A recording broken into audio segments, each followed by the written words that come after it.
Glória a Deus. Agora nós chamamos a sua atenção para uma leitura bíblica no livro de Jó, capítulo 1, versículos 6 em diante, que nos diz: certo dia os anjos vieram apresentar-se ao Senhor, e Satanás também veio com eles. E o Senhor disse a Satanás: de onde você veio? Satanás respondeu ao Senhor: de perambular pela terra e andar por ela. Disse então o Senhor a Satanás: reparou em meu servo Jó? Não há ninguém na terra como ele, irrepreensível, íntegro, homem que teme a Deus e evita o mal. Será que Jó não tem razões para temer a Deus? Respondeu Satanás. Acaso não puseste uma cerca em volta dele, da família dele e de tudo quanto ele possui? Tu mesmo tens abençoado tudo o que ele faz, de modo que os seus rebanhos estão espalhados por toda a terra. Mas estende a tua mão e fere tudo que ele tem, e com certeza ele te amaldiçoará na tua face. O Senhor disse a Satanás: pois bem, tudo que ele possui está nas tuas mãos, apenas não toque nele. Amados, nossa lição de número 3 fala sobre Jó e a realidade de Satanás. Infelizmente, em pleno século XXI, ainda existem pessoas que não creem, ou pelo menos não querem crer, na existência de Satanás. Mas a Bíblia prova isso claramente. Satanás é um anjo caído. Satanás foi querubim ungido, mas se rebelou contra Deus. Então é um ser espiritual que existe no universo. Agora, existe uma realidade no mundo espiritual que não é visível aos olhos humanos. E essa realidade é exatamente onde Satanás existe, né? Somente com os olhos espirituais se consegue enxergá-lo e decifrá-lo. E apenas pela fé é possível conquistar a vitória sobre ele. Meus amados, o trabalho ardiloso, porque ele é ardil, né? Ele é sagaz. O trabalho sagaz de Satanás é cegar e destruir o homem, impedindo de viver pela fé e alcançar a salvação de sua alma. Ao verificarmos o papel de Satanás na provação de Jó, nós percebemos que a soberania do universo pertence unicamente a Deus. Veja que quando Satanás vai à presença de Deus e tenta desvendar um segredo de Jó com Deus, ele diz: também pudera, tu puseste uma cerca em torno dele. O que é que Satanás está dizendo? Que ao redor de cada servo de Deus existe uma proteção. Glória a Deus! Existe uma cerca. Olha, Satanás tem que respeitar essa cerca. Eu e você estamos cercados com o sangue de Jesus. Estamos protegidos por uma muralha de fogo, que são anjos de Deus que nos protegem. Como disse o Salmo 34, o anjo do Senhor acampa-se como uma sentinela, diz a NVI, como uma sentinela, 24 horas nos vigiando e nos guardando. Glória a Deus por isso. Agora, mesmo sendo um opositor, Satanás não tem como querer equiparar-se ao Senhor Deus. Não. Deus é o Criador. Satanás, queira ou não, é uma criatura, foi um ser criado por Deus. Então Deus é maior. E glória a Deus que nós servimos ao que é maior. Por isso Paulo, quando fala de batalha espiritual aos Efésios 6:10, ele diz: no demais, irmãos meus, fortalecei-vos no Senhor e na força do seu poder. Pois bem, o livro de Jó não procura explicar a origem de Satanás, mas seus atributos que revelam quem, na verdade, ele é. E aí, no primeiro ponto da nossa lição, diz que o livro de Jó revela a natureza de Satanás. Algumas características nos permitem conhecer melhor uma pessoa. Se você conhece as características de alguém, isso lhe leva a conhecer melhor esta pessoa. E o livro de Jó nos informa que Satanás é um ser real, ele existe, não é uma ficção. Na Idade Média, os historiadores tentavam passar essa imagem, que Satanás era uma figura fictícia. Não, Satanás é real. O livro de Jó nos prova isto, nos mostra isso. Satanás é um ser espiritual. Ele pode tomar forma de várias maneiras. Lembra lá no caso da feiticeira de Endor, que Saul foi consultar? Ele transformou-se no profeta Samuel. Ele se transforma. A Bíblia, Paulo chega a dizer, segundo aos Coríntios 11, diz que ele se transfigura ou se transforma até em anjo de luz. Mas ele é um ser espiritual, um ser criado. Foi criado como os demais anjos, como os demais seres angelicais. E é dotado de personalidade. Isso torna Satanás uma pessoa. Ele tem astúcia, ele tem sagacidade, ele é ardiloso. A Bíblia diz, cuidado com os seus ardis. Paulo, escrevendo aos Efésios 6,11, diz que nós devemos se precaver das astutas ciladas do diabo. E astutas aí é algo sagaz, armadilhas que ele prepara. Então Satanás tem personalidade. É uma pessoa do mundo espiritual. Ele é mencionado no livro de Jó apenas nos 2 primeiros capítulos, sendo um grande ausente de todas as discussões que se desencadearam na sequência do livro. A gente não vê mais falar nele, a ponto mesmo de alguns estudiosos acharem que até que a parte introdutória do livro de Jó é algo acrescentado, diante da total ausência da figura do diabo em todo o debate a respeito do sofrimento. Mas a verdade é que o pouco que temos nesses 2 primeiros capítulos dá para entender as características, a natureza desse ser. Esta ausência de Satanás no transcorrer do livro, entretanto, é elucidativa, pois embora tenha sido o acusador e tenha tido a permissão para causar ruína do patriarca, nenhum outro papel tem ele na provação. Não. Aquela provação que serviu única e exclusivamente para o engrandecimento espiritual de Jó, aquela provação que levou Jó apenas a temer mais a Deus, a conhecer melhor o Senhor. Aquela provação serviu única e exclusivamente para isso. Satanás pensava que ia ser um grande vencedor naquele drama, mas ele é o grande perdedor. Quem sai ganhando é Deus, e Jó, que se aproximou de Deus, e no final do livro, capítulo 42, ele diz: eu te conhecia, Senhor, apenas de ouvir falar, mas agora, depois dessa prova, meus olhos te veem. O que é que Jó estava dizendo? Eu agora te conheço melhor. Glória a Deus. Assim é o diabo na vida do cristão. O livro de Jó serve para nos trazer este consolo espiritual. Satanás é apenas o acusador, irmãos, e só consegue atingir o crente quando há um propósito divino a nosso favor. Pode ficar certo disso. Qual é o papel de Satanás no livro de Jó? Acusar, tentar ferir, matar. Deus não permite.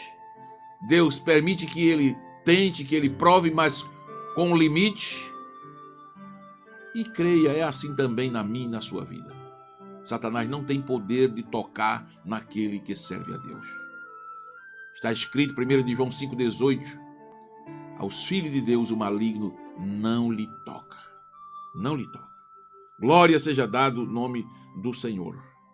Então, se ele é apenas acusador, e se ele tenta o crente apenas dentro dos propósitos divinos, é importante que você descanse em Deus. Né?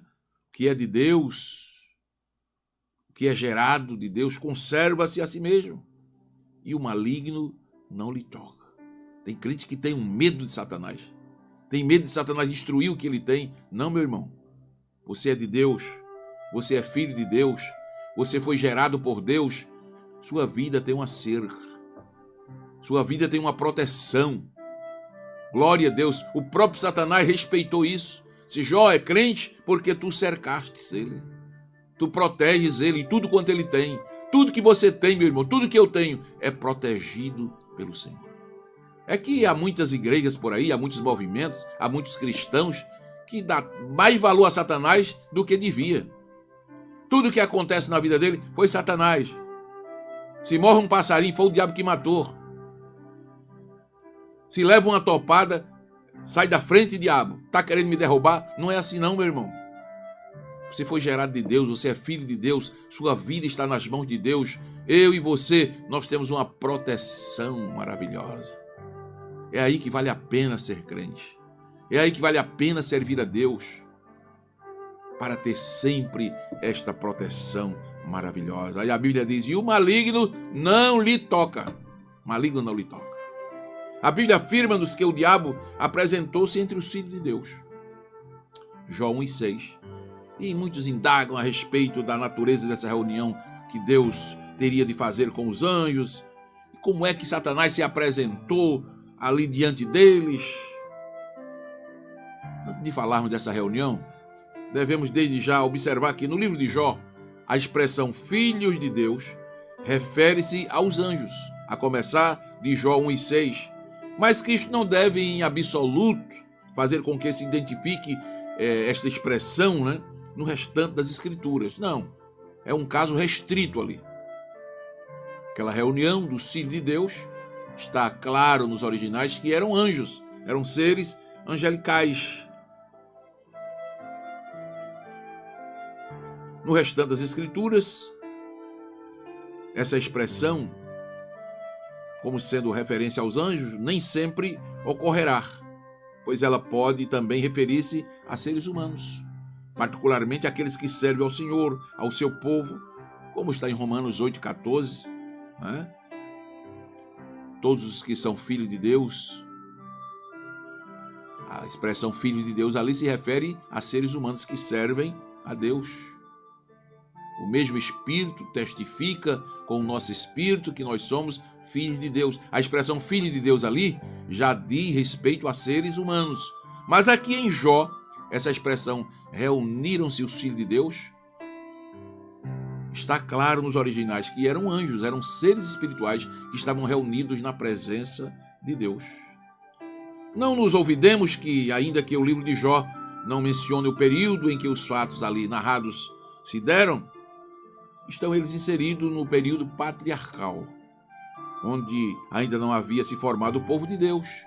Israel, que seria propriedade peculiar dentre os povos, como diz lá em Êxodo 19, já tendo havido a rejeição por parte dos gentios no episódio da Torre de Babel, é bem verdade. Mas não havia ainda congregação, não havia igreja, né? Assim, bem se explica porque tal expressão em Jó é uma referência a seres celestiais, fiéis ao Senhor. Não era uma igreja, não era um culto numa igreja, não. Era uma reunião espiritual, celestial, porque ainda não havia, o povo de Israel não estava formado, não havia ainda igreja, não havia, né, aqui no sentido do terreno, reuniões do povo de Deus. Fechando esse parênteses, então, retornando à reunião mencionada, trata-se de um fato real. A Bíblia diz que aconteceu, pois se assim não fosse, não estaria registrado nas Escrituras. Mas não compreendemos por que os anjos davam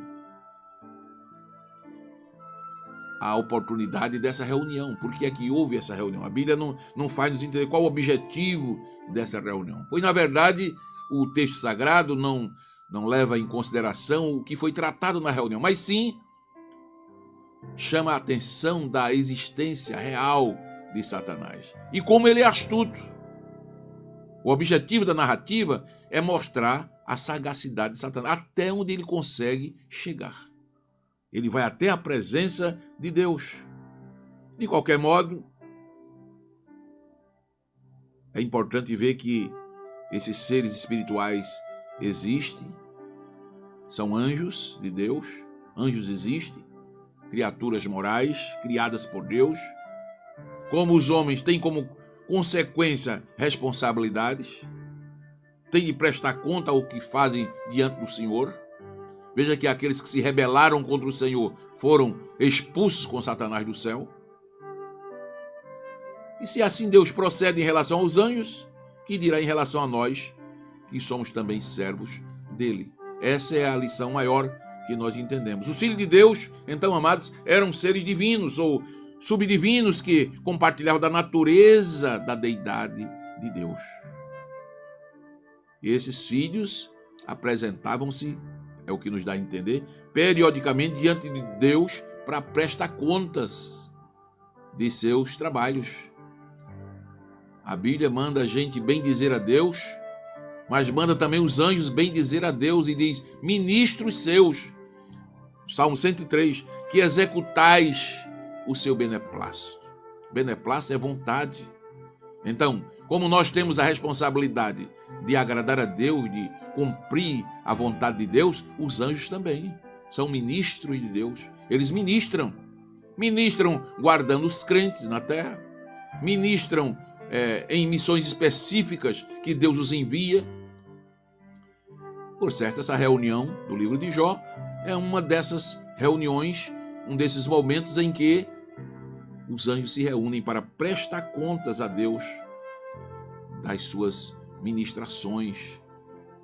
O autor sagrado descreve a cena de uma corte real do Oriente. O rei em seu trono, seus filhos, os quais naturalmente se ocupavam em muitas atividades privadas e públicas, sendo entrevistados pelo pai para certificar-se de que tudo corria bem.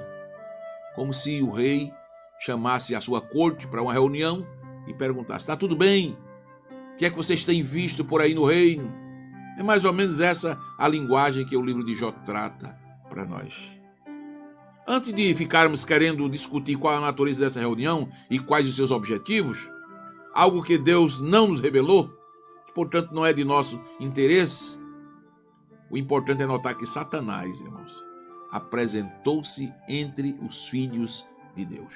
Ou seja, a Bíblia categoricamente exclui o diabo da relação dos filhos de Deus, mas não deixa de mencionar que nessa oportunidade foi-lhe permitido chegar onde chegou. Daí a gente vê a natureza de Satanás, a astúcia de Satanás, como ele é ardiloso. O diabo é um ser que não tem mais comunhão com o Senhor. O que é que ele foi buscar naquela reunião? Satanás está irremediavelmente separado de Deus por toda a eternidade. Mas ele tinha um objetivo ali. Qual era? Acusar a Jó. Apocalipse 12, no final, na batalha final, quando Jesus vence o império do mal, está escrito lá: foi derribado o acusador dos nossos irmãos, que o acusavam de dia e de noite. Irmãos, nós só vencemos por causa do sangue de Jesus. Paulo cantando lá em Romanos 8, ele diz: quem tentará acusação contra os escolhidos de Deus, se é Deus quem o justifica? A nossa felicidade é que Paulo traz ali a menção de que Satanás acusa. Não pense que ele não lhe acusa nem me acusa. Ele acusa, ele é acusador. Mas nós temos um advogado, aleluia, constantemente nos defendendo perante o Pai, que é nosso Senhor Jesus Cristo. Aleluia. Não tem, portanto, aqui qualquer fundamento, qualquer doutrina que busque conferir ao diabo uma outra posição que não a Bíblia lhe dá. Ele é um acusador, né? Um pecador que está condenado à perdição e que vive revoltado porque foi expulso de lá e não tem prazer que ninguém vá ao céu. Então ele busca acusar, matar, roubar e destruir. O diabo não tem parte alguma com Deus, nem na sua obra, nem no seu trabalho. Então ele deve ser rejeitado. Todo e qualquer ensino que diga ao contrário disso deve ser ofuscado. Não, nós não temos parte alguma com ele. As heresias acabam direta ou indiretamente dando um papel ao diabo na salvação do homem, o qual deve ser repudiado pelos servos de Deus. Não, não existe isso. Os mormons, por exemplo, Testemunho de Jeová, sabatistas, acabam em suas doutrinas dando ao adversário papéis totalmente sem respaldo bíblico, como de filho de Deus, irmão de Jesus, participante da redenção. Irmãos, isso é uma heresia. A palavra de Deus não nos faz crer assim. O fato de Satanás ter se apresentado diante de Deus em absoluto quer dizer que ele tivesse alguma comunhão com o Senhor. Nada disso, ele não tem parte nenhuma com Deus. Mas pelo contrário, nós devemos ver o quanto ele é sagaz, quanto ele é astuto. Não nos esqueçamos de que Deus, ele é onipresente, ele está em toda parte, ou seja, está presente em todos os lugares.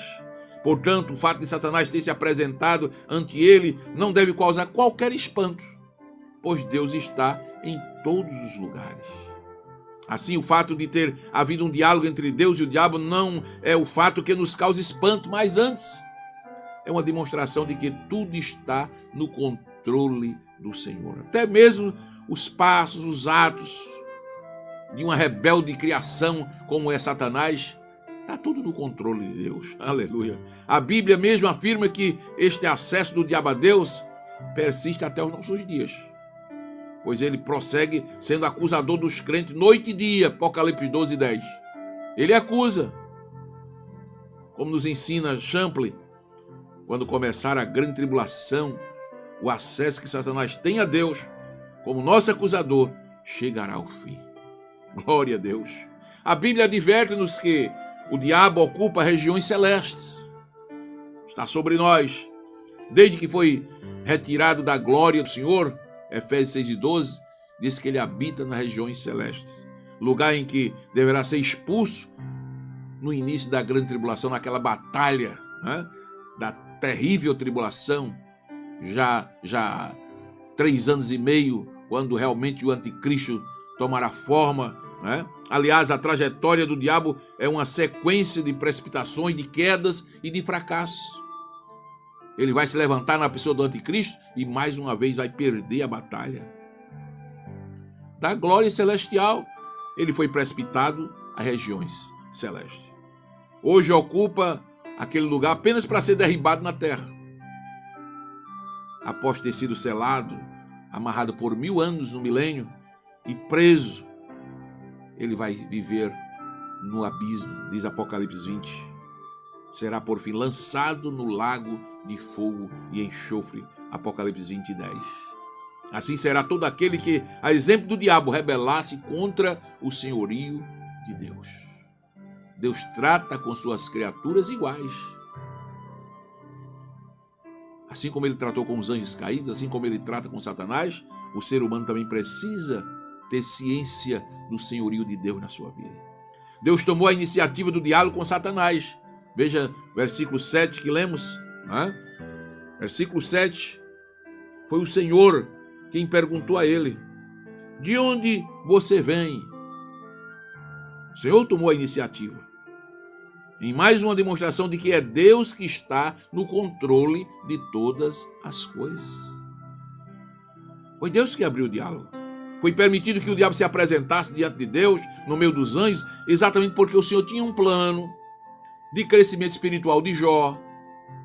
Se utilizaria do próprio opositor para esse drama ser narrado na palavra de Deus. Senão, como hoje nós vimos entender que há esse limite, que há essa cerca que protege os filhos de Deus, que Deus é quem controla tudo, então tudo é permissão de Deus. Deus está no controle de tudo, meu querido.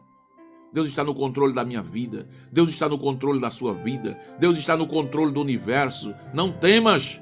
Levante a cabeça. Confia em Deus. Satanás apresentou-se diante do Senhor e o próprio Deus iniciou o diálogo. Ou seja, quem estava no controle da situação? era o Senhor. Deus não perde o controle. O vento está soprando, mas ele está no barco. Ele controla tudo. Da mesma forma, jamais nos iludamos. O Senhor tem todo o poder no céu e na terra. Jesus disse, é-me dado. É-me dado todo o poder. Portanto, não temos de que temer. O poder está nas mãos de Jesus. Deus deu testemunho da fidelidade de Jó perante o diabo. E este, como ocorre ali ante a sua natureza, imediatamente começou a acusar o patriarca. Qual é a maior característica dele? Acusador. Então ele não perde a oportunidade. Deus deu a oportunidade. Claro que Deus tinha um plano, Deus tinha um propósito. Queria amadurecer Jó, queria aperfeiçoar o seu conhecimento, até para ficar como exemplo para nós. E aí ele imediatamente já ocupa a sua posição. Acusador. A própria palavra diabo significa acusador. Quando o homem ocupa a posição de acusador, ele está ocupando a posição do diabo. Misericórdia. Em grego, a palavra diabo é acusador e revela qual o papel do adversário em relação ao homem. Acusar, acusar. Esse é o trabalho do nosso inimigo. Nessa tarefa, busca enganar-nos, já que é o pai da mentira. Romanos 8,44 diz que ele é o pai da mentira. Então ele mente, ele acusa, para que possa nos tragar, para que possa nos destruir, para que possa nos derrotar. 1 de Pedro 5,8 diz que ele anda como leão ao nosso derredor, bramando. Quando o leão sai bramando na floresta, os demais animais correm com medo. Sabem que ele está decidido a tragar, a destruir. E o apóstolo Pedro disse que assim é o diabo, ele anda como leão bramando, buscando a quem possa tragar. Então aqui nós entendemos a natureza de Satanás.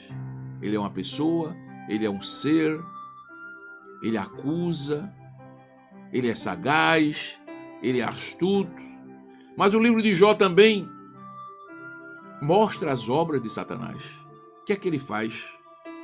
Em resposta ao testemunho dado por Deus, Deus dá um testemunho de Jó. Reparou meu servo Jó? Você observou? Você viu meu servo Jó? Versículo 8. Não há ninguém na terra como ele. Olha que testemunho lindo. Irrepreensível, íntegro, homem que teme a Deus, que evita o mal. Irmãos, toda vez que eu leio esse versículo, eu fico pensando, uma coisa é você testemunhar de Deus, outra coisa é Deus testemunhar de você. A de Jó. Viu lá meu servo Jó? Observaste meu servo Jó? Você reparou lá nessa volta que você deu, nessa viagem que você faz constantemente, perambulando por aí? Você tem observado meu servo Jó? Que coisa maravilhosa. Então, em resposta ao testemunho dado por Deus, o diabo disse que a integridade de Jó era única e exclusivamente porque Deus abençoara Jó. Disse então Satanás, será que Jó não tem razões para temer a Deus? Olha como ele é astuto. Será que ele não tem razões para temer a Deus? Acaso não puseste uma cerca em volta dele? Olha, eu me amarrei nessa expressão. Porventura não colocaste uma cerca em torno dele? Quer dizer, há uma proteção em redor do crente. O próprio Satanás reconhece isso. Tem uma proteção. Acaso não puseste uma cerca em volta dele, da família dele e de tudo que ele possui? Então, meu irmão, dê glória a Deus nesta oportunidade. Você está cercado, Deus lhe cercou, Deus protege você, protege sua família e protege tudo quanto você tem. Está tudo protegido pelo Senhor. Oh, glória seja dado o nome do Senhor. Nas palavras de Jesus, São João 10,10, ele só vem matar, roubar e destruir. No livro de Jó, ele vem causar dor, ele vem causar sofrimento, ele vem acusar, ele vem tentar o homem,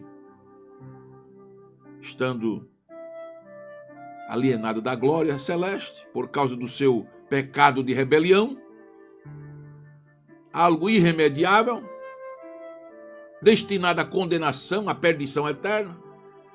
O diabo busca levar consigo o maior número possível de seres humanos, criaturas que ele detesta. Já que foram alcançados pelo amor de Deus, Satanás te detesta, te odeia, porque aquele amor que ele tinha de Deus perdeu. O lugar que ele tinha no céu, perdeu. E você ganhou. Você é amado de Deus. Você tem um lugar garantido no céu. Por isso ele te odeia. Ele procura te atrapalhar. Ele procura trazer o mal. Ele procura te acusar. Ele procura te matar. Procura roubar o que você tem. Procura destruir. É ele quem procura destruir a tua família, destruir teu lar, destruir os teus bens. Mas essa oportunidade nós estamos aprendendo que ele não pode tocar. Ele só deseja, mas ele não consegue. Lembra Pedro? Jesus chamou Pedro à parte. Pedro, vem cá. Eu tenho um segredinho para te falar. Diga, Jesus.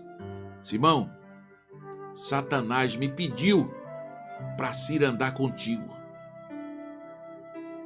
Mas eu roguei ao Pai por ti. E quando tu te converteres, apacenta os teus irmãos. Satanás queria peneirar Pedro na peneira como se peneira o trigo. Mas Jesus intercede por nós. Está escrito, o apóstolo Paulo dizendo, ele intercede por nós. Aleluia. Então, aqui, meus amados irmãos, trata-se de um ser já condenado, mas que ainda não teve executada a sua pena. Que, portanto, como um ser vagante, né? Anda de um lado para outro nesta corrida em busca de almas. Almas que possam lhe fazer companhia no lago de fogo e de enxofre. Mas quem é que você vai preferir? Qual o lugar que você vai desejar passar a sua eternidade? Com o diabo no lago de fogo e enxofre ou no céu de glória, na presença de Jesus? Nós estamos aprendendo que Satanás é um ser vagueante. As circunstâncias mostram que ele não tem nem lugar no universo. E tem uma expressãozinha lá em Apocalipse, diz que Jesus disse, eu tenho a chave da morte do inferno. Claro que chave ali é poder, autoridade. Mas se a gente fosse usar uma linguagem figurativa, dizia assim, ele é tão ruim que até a chave da casa dele, Jesus tomou, fechou a porta, só vai para lá. Quem Jesus deixar aí que não quiser obedecê-lo, se rebelar contra ele, aí vai para lá. Mas a chave está na mão de Jesus e ele anda vagueando por aí afora. Nem casa tem. Eita Jesus, ele é um ser vagueante, não tem lugar para ele. Isso denuncia a sua condição de condenado. Lembra de Caim, quando cometeu aquele crime contra o seu irmão, passou a ser um nômade. Gênesis 4,15, que ele andava vagueando, perdeu a paz, perdeu o sossego.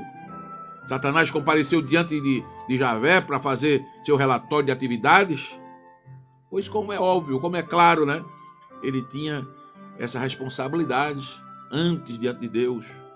O rei da corte, chamado aqui de Javé, o Eterno. Quando ele estava no céu, ele era querubim. Querubim é uma ordem de anjos, angelical, privilegiada. Está acima dos anjos, acima dos arcanjos. Ele era querubim ungido. Mas Satanás agora não tinha muita coisa inspiradora para dizer, a não ser acusar. Dos anjos ele não tinha nada a falar. Mas falou da criatura, falou do ser. Ele apenas vaga pela terra, uma espécie de vagabundo espiritual. Ele observa o que os homens fazem. E a Bíblia diz que ele tem essa missão de acusador. Tendo Deus permitido que o diabo tocasse no patrimônio de Jó, você conhece a história. O diabo não perdeu tempo. Em um só dia arruinou tudo que Jó possuía. Tudo que Jó possuía. Mas isso não significou qualquer vitória para o inimigo. Aquilo foi uma permissão de Deus. Pois ao contrário do que ele previu, o patriarca continuou adorando a Deus. O Senhor Deus deu, o Senhor tomou, bendito seja o nome do Senhor. Mais uma vez o diabo foi derrotado. E a partir dali, Jó vai recebendo mais temor a Deus, vai estando mais na presença de Deus. Eu já ensinei que essa palavra temor a Deus, no livro de Jó, a palavra hebraica é ire, que quer dizer exatamente ver a face, olhar a face. Então quem teme a Deus vive na face de Deus, na presença de Deus, buscando a Deus continuamente, com respeito, com reverência, temendo a Deus. A partir daí aumenta essa comunhão de Jó com Deus, ao ponto no capítulo 42, verso 2, ele dizer: agora bem sei, Senhor, tudo podes.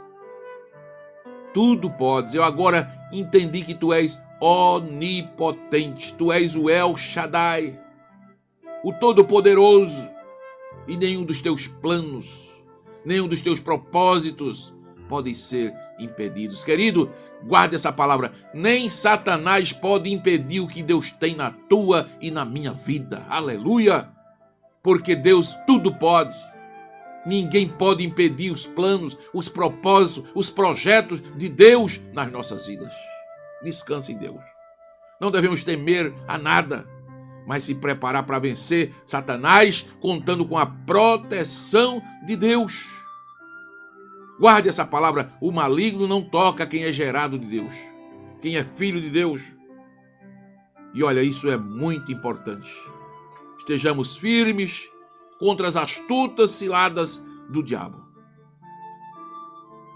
Palavra grega risteme. Fique de pé, se mantenha firme, preparado, olhos abertos, atento, de prontidão, em vista ao perigo, à sagacidade do inimigo, do nosso adversário. Esteja vigilante. Paulo faz uma referência aqui a uma ferramenta imprescindível que nos proporciona a energia necessária para sermos vitoriosos. Acima de tudo, oração. Oração.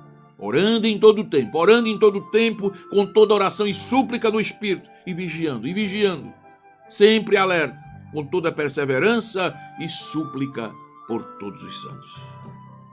Podemos concluir que a oração faz parte permanente desse equipamento de guerra exposto na batalha espiritual. Não pode faltar oração.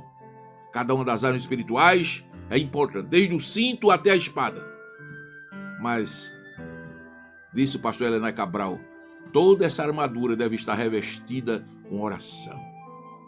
Satanás é um ser real? É real. Ele acusa os irmãos? Ele acusa os irmãos. Porém, temos um advogado que nos defende diante de Deus, Jesus Cristo. Deus te abençoe, que essa palavra possa ser abençoadora para a sua vida. Passe, a partir deste momento, alguns momentos na presença de Deus, agradecendo ao Senhor, louvando ao Senhor, porque você é de Deus, você foi gerado de Deus, você é filho de Deus e o maligno não lhe toca. Deus te abençoe, Deus te guarde, continuemos firmes na presença do Senhor.